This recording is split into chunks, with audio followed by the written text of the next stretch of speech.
अगर आप चाइना से कुछ सपोर्ट चाहते हो, बिल्कुल भी नहीं होगा जब तक आप पाकिस्तान के साथ पीस नहीं कर लेते। पर यार एक चीज है, इतने ऑब्सेस्ड क्यों हो यार तुम पाकिस्तान से? है पाकिस्तान के बारे में बात किए बिना तुम्हारी रोजी रोटी नहीं चलती क्या? बात हो रही है एससीओ समिट की और तुमने पूरा श्रेय पाकिस्तान को दे दिया हर चीज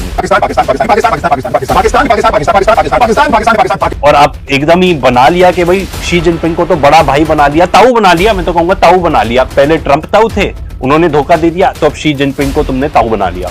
ठीक है, ये सब भूल गए कि कैसे पाकिस्तान को चाइना ने पूरी मदद की थी ड्यूरिंग ऑपरेशन सिंदूर।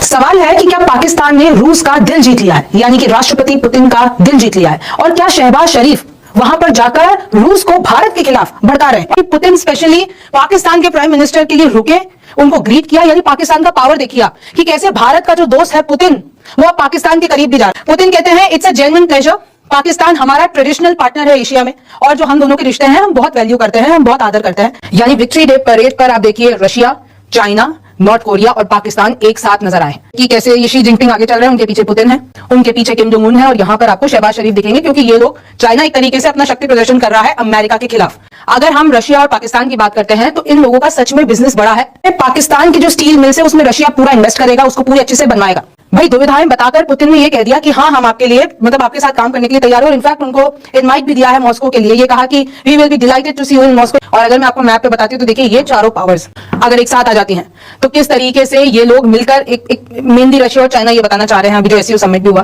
कि कैसे अमेरिका के खिलाफ हम साथ करें। देखिए रशिया, नॉर्थ कोरिया यहाँ पर है, चाइना यहाँ पर है, और पाकिस्तान यहाँ पर है। पाकिस्तान और शहबाज शरीफ पुतिन को अपना और गहरा दोस्त बनाना चाहते हैं, रशिया को और गहरा दोस्त, क्योंकि इजराइल इन लोग का बाप है। इन लोग का पूरा नैरेटिव ही है कि इजराइल हमारा बाप है। जो जाफर एक्सप्रेस पे अटैक हुए, जो खुसगर में अटैक हुए पाकिस्तान के अंदर, उनका भी मेंशन था। ये लोग बताएंगे नहीं। जून में जो पर्टिकुलर जॉइंट स्टेटमेंट साइन हुई थी उसमें तो पहलगाम का मेंशन तक नहीं था, अब जाके तो मेंशन हुआ है।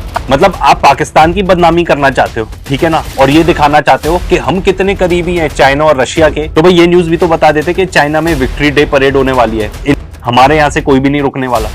तो भाई ज्यादा करीबी कौन हो गया, अब ये तुम ही बता दो। आधी अधूरी रिपोर्टिंग करनी है, घटिया जर्नलिज्म करनी है, लोगों के दिमाग खराब। एक चीज ऑडियंस को ये याद दिलाना चाहूंगा कि इंडिया और पाकिस्तान के बीच में जब कॉन्फ्लिक्ट था तब हमारे जो deputy chief of army staff है उन्होंने क्या बोला था? उन्होंने कहा था कि चाइना ने इंडिया और पाकिस्तान को एकदम लाइव लैब बना दिया था। और भाई जो पाकिस्तान क्लेम कर रहा है कि उन्होंने हमारी ब्रह्मोस मिसाइल्स का स्टॉक उड़ा दिया था, this is what they are claiming. I don't know वो सही है कि नहीं, but it can be true. और आप एकदम ही बना लिया कि भाई शी जिनपिंग को तो बड़ा भाई बना लिया, ताऊ बना लिया। मैं तो कहूंगा ताऊ बना लिया। पहले ट्रंप ताऊ थे, उन्होंने धोखा दे दिया, तो अब शी जिनपिंग को तुमने ताऊ बना लिया अपना। ठीक है, ये सब भूल गए कि कैसे पाकिस्तान को चाइना ने पूरी मदद की थी ड्यूरिंग ऑपरेशन सिंदूर। ये सब चीजें जो हमारे फॉरेन सेक्रेटरी है मिस्टर मिस्री, उनसे भी पूछा गया था, उन्होंने इस सब चीज को पूरा अवॉइड ही कर दिया, बताया ही नहीं उस चीज का आंसर। एक चीज ऑडियंस को यह याद दिलाना चाहूंगा कि इंडिया और पाकिस्तान के बीच में जब कॉन्फ्लिक्ट था तब हमारे जो deputy chief of army staff है उन्होंने क्या बोला था? उन्होंने कहा था कि चाइना ने इंडिया और पाकिस्तान को एकदम लाइव लैब बना दिया था। ये भी सुन लो, जरूरी है सुनना। When the DGMO level talks were going on, Pakistan actually was mentioning that we know that your such and such important sort of vector is primed and it is ready for action. I would request you to perhaps, pull it back. So he was getting live inputs as far as from China. सुना आपने? मतलब कोई भी important vector, मतलब कोई भी particular missile, कोई भी पर्टिकुलर एयरक्राफ्ट हम जरा सा इधर से उधर भी मूव करते थे, उनको लाइव इनपुट मिलता था, क्योंकि चाइनीज सैटेलाइट्स इतनी ज्यादा पावरफुल हैं। यही तो हम आपको बता रहे हैं इतने टाइम से इस चैनल पर। और भाई जो पाकिस्तान क्लेम कर रहा है कि उन्होंने हमारी ब्रह्मोस मिसाइल्स का स्टॉक उड़ा दिया था, this is what they are claiming. I don't know वो सही है कि नहीं, but it can be true. क्योंकि जब उनको इतनी माइन्यूट डिटेल पता थी कि भाई एक मिसाइल यहां से उधर मूव हो रही है कि नहीं, तो भाई पूरे के पूरे स्टॉक पाइल का भी पता हो सकता है ना। ब्यास में दे कंटेंडेड कि उन्होंने उन ब्रह्मोस मिसाइल्स का स्टॉक पाइल ही उड़ा दिया था। तो भाई वापस आते हैं, तो भाई सुशांत जी सही कह रहे हैं, हमारी मजबूरी है, हमें चाइना की जरूरत है। कितनी बार तो हम आपको बता चुके हैं। हम तो इतना तक कह रहे हैं कि भाई अगर पिछला भुला के अगर आप आगे जाके चाइना जैसे कंट्री के साथ असली में दोस्ती कर सकते हो, असली में अपने चीज की जो फायदे की चीजें हैं वो उनसे ले सकते हो, तो ठीक है, क्यों नहीं, हमको करना चाहिए। हम तो उसके खिलाफ बिल्कुल भी नहीं। एंड असली बात तो ये है, हम उन पे डिपेंडेंट है कितनी चीजों के लिए, चाहे वो फर्टिलाइजर्स हो, ईवी हो, रेयर अर्थ्स हो। हमारे पास बोरिंग करने के लिए जो पर्टिकुलर मशीनरी है टनलिंग वगैरह के लिए, वो भी चाइना से ही आती है। ये सब हमने आपको इस और वीडियो में बताया है। एंड जहां तक अमेरिका का सवाल है, उसने खुद तो हमारे ऊपर इतने टैरिफ लगाई दिए हैं, वो यूरोप को भी कह रहा है कि उनके ऊपर टैरिफ लगाओ। तो हम इस तरीके से आइसोलेट नहीं हो सकते भाई। भारत और चीन के बीच एससीओ समिट के अलावा द्विपक्षीय बातचीत भी हुई। कुल मिलाकर एससीओ समिट से दुनिया को मैसेज चला गया है कि अब दुनिया मल्टीपोलर हो चुकी है, किसी एक देश की दादागिरी नहीं चलेगी। आप यह भी देखिए कि एससीओ समिट में चीन भारत के लिए अमेरिका से भिड़ गया। खुद चीन के राष्ट्रपति ने इशारों में ट्रंप के टैरिफ नीति की आलोचना की, जबकि अभी अमेरिका ने चीन पर अतिरिक्त टैरिफ नहीं लगाया है। चीन पर तो नरमी दिखा रहा है, लेकिन शी जिनपिंग ने अमेरिका को नहीं बख्शा, बल्कि भारत के लिए भिड़ गए उससे। शी जिनपिंग ने एससीओ समिट की शुरुआती भाषण में ही ट्रंप को सुना दिया। जिनपिंग ने अंतर्राष्ट्रीय व्यवस्था में धमकी वाले व्यवहार की कड़ी आलोचना कर दी।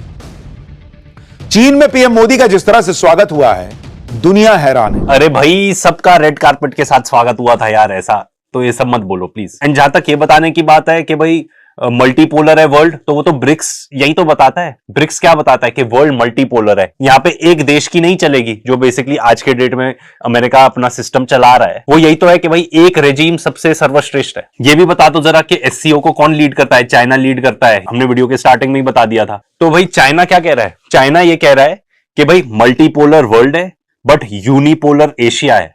एशिया को इकट्ठे रहना पड़ेगा, और एससीओ का मतलब ही पूरा यही है। बट इंडिया फुल फ्लेजेडली कमिटेड भी नहीं है टुवर्ड्स एससीओ। इनफैक्ट जब तक इंडिया अपने पूरे इश्यूज चाइना के साथ हल नहीं कर लेता, तब तक वो एससीओ को पूरा कमिट भी नहीं करेगा। फॉर एग्जांपल, हमारे बीच में जो बॉर्डर डिस्प्यूट्स हैं, क्या उसके बारे में कोई बातचीत हुई? आपने कुछ ऐसा बताया नहीं, ठीक है। दूसरा, फंडिंग। हमारे यहाँ एफडीआई इतनी ज्यादा गिर गई है, हमें सख्त जरूरत है एफडीआई की। एंड हमारी जो फाइनेंस मिनिस्टर है वो भी बोल चुकी है कि चाइनीज डायरेक्ट इन्वेस्टमेंट की भी जरूरत है, हमको उसकी तरफ देखना चाहिए। सैडली बायलैटरल मीटिंग को देख के ऐसा लगता है कि ऐसे कुछ मेजर स्टेप्स उठाए ही नहीं गए इंडिया और चाइना के बीच में। ऐसा लगता है जैसे अभी तक चल रही थी चीजें वैसे ही चलती रहेंगी, हम चाइना पे डिपेंडेंट ही रहेंगे, अनलेस हम अपने यहाँ पे मेजर चेंजेस कर लें। जो तुम लोग ना इतना डिस्ट्रैक्ट करके रखते हो सबको, हिंदू मुस्लिम ये सब मस्जिद ये सब करते रहते हो, वो सब छोड़ के अगर एक्चुअली सही सवाल पूछना चालू कर दो कि भाई हमारे यहाँ पे क्या बन रहा है, किस टाइप की टेक्नोलॉजी है इंडिया में, ग्लोबली हम कहाँ स्टैंड करते हैं, तो शायद वो हो जाए, अदरवाइज ये होने वाला नहीं है। तो अभी जैसे चल रहा है कि भाई टेक ट्रांसफर वो कुछ करेंगे नहीं। आईफोन का एग्जाम्पल देख लो, जब मन चाहे चाइना अपने इंजीनियर्स को बुला लेता है, तो यहाँ पे आईफोन की प्रोडक्शन रुक जाती है। एंड ये सब तो बातें चल रही है एससीओ में, कुछ भी एक्शनेबल नहीं है। एंड सबसे बड़ी बात, एंड डोंट टेल मी कि ये डिस्कस नहीं होता होगा इंडिया चाइना की मीटिंग में, जब हमारे सारे पड़ोसी बेल्ट एंड रोड इनिशिएटिव के पार्ट हैं। पूरे दुनिया में around 146 countries belt and road initiative का पार्ट है। सब बहती गंगा में हाथ धो रहे हैं, हम अलग हैं। ऐसा क्यों?